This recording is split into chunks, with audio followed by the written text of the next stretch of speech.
aja kok sampean. Dewa mudhun wae aku ora wedi. Gong nek omongan cangkeme sing apik. Kok nek ana dewa medhun tenan. Mbok sing apik lambene, Truk. Aku wani tenan ora? Ora. Aku dadak nyebut ora.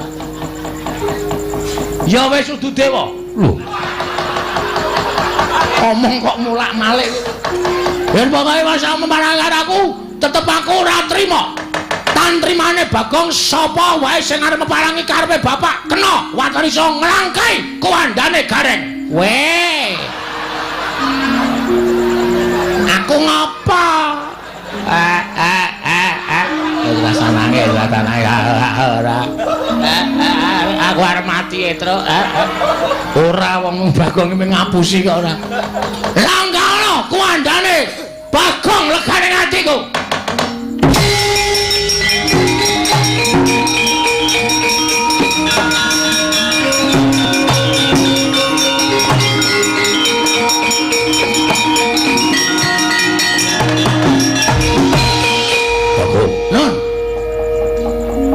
Karepe dhewe panungsmaning jajalanat kowe wani gendak sikara kowe wani nyuwara elek karo Kanjeng Prabu Ndorowati kowe nyawang ora aku sapa lho iki piye ta iki sone iki nek dapukane ra apal takon sutradarane kok takon aku sapa lha kowe iki sencaki wong kok ora ngerti karo dapukane aku sapa Senopati Ndorowati.